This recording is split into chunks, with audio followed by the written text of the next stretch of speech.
Someone said that, you know what? Me and my household, I will serve the Lord. You choose whom you will serve. That is a leader, for heaven's sake.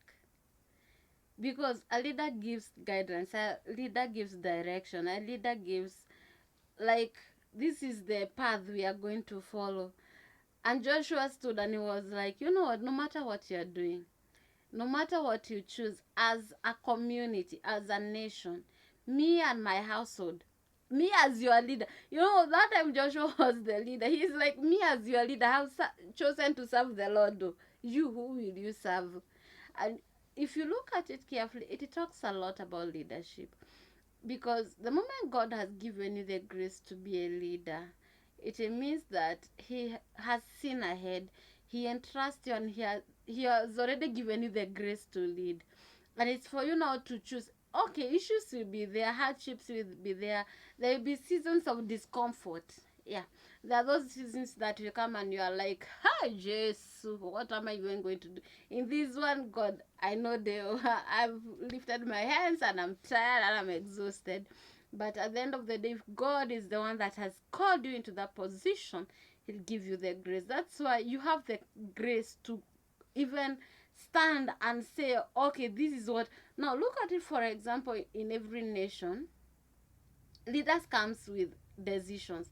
Maybe these are the, like right now the nations are shaking because of the war that has been going on, and there is a shortage of fuel and all that.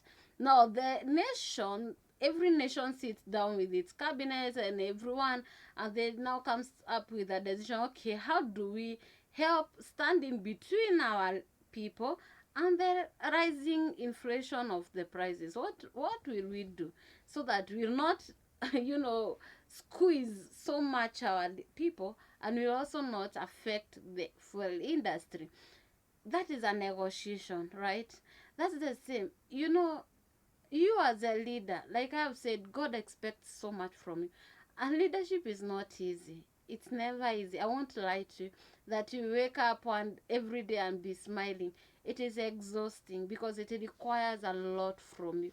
I've been a leader in a lot of things, and I won't lie to you that it has been one of the most strenuous and tedious things that you can ever do, because whenever you are leading these people, you see at times, okay, ask the leaders in your own nation and they will tell you, or even in homes, they will tell you that at times a point comes whereby they almost stop living for themselves and start living for others.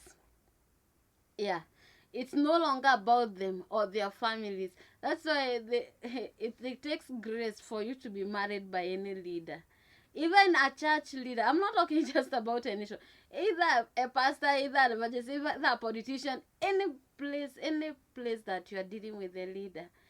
And that, if you look at it, for example, in the Bible, what the one that I've talked about Joshua, he was talking about his own family because he's the head of his family. He's a leader, and whatever decisions he has made, his family didn't come and start saying, "Hey, no, we can't follow the God you're saying. We can no. They know what it means. But what happens to us also as the followers or as the subordinates? Some of us fight these leaders. We give them a lot of stress. They are like, hey, you have, what is all this that is happening? Me, these people will not kill me. Oh, let me just take a break. Let me just live my life and all that, which is not the will of God for us. God intends that all of us lives a life that is worth. God expects that at the end of the day, we will live for Him. We represent Him, even in our leadership, even in whatever place we go. And unfortunately, the devil has hijacked this because he knows what it means to have a leader. Yeah, he knows. No wonder Jesus warned us beforehand, and He said, "Be careful because the season is at hand." Whereby they will say, he's in this mountain, he's in this place, and this place, don't fall, because that is the Antichrist that is speaking. And if you look at it carefully, it is happening. A lot of us are so lost. And sorry, I know I'm talking to Christians. Now let me focus on Christians a lot. A lot of us are no longer following God. Sorry to say so, but I'm not sorry. A lot of us is not it's not again about God. It's about our so-called pastors. We are been so much engrossed with a certain person, a certain man of God, instead of us focusing on the God of the man.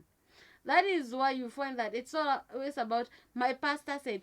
Have you ever found yourself where you are dealing with a person?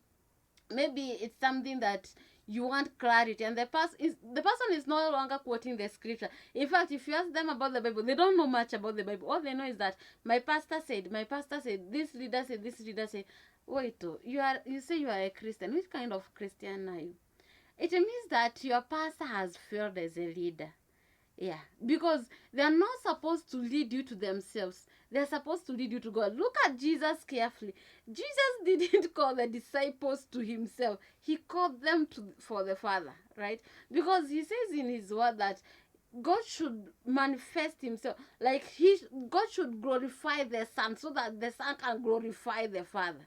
You understand? So at the end of the day, if that is the kind of a preacher you are sitting under, whereby it's always about your pastor, your pastor, your pastor, your pastor said, every quote you make is about what your pastor said, not what the Bible said. Listen, I want to make this clear to every one of us. It is written is better than it is said. Yeah. It is written is better than it is said. If it is about what they said every time at the expense of what is written, then please come out of that place.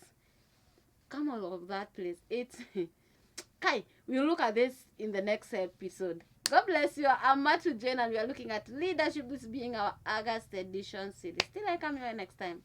God bless you.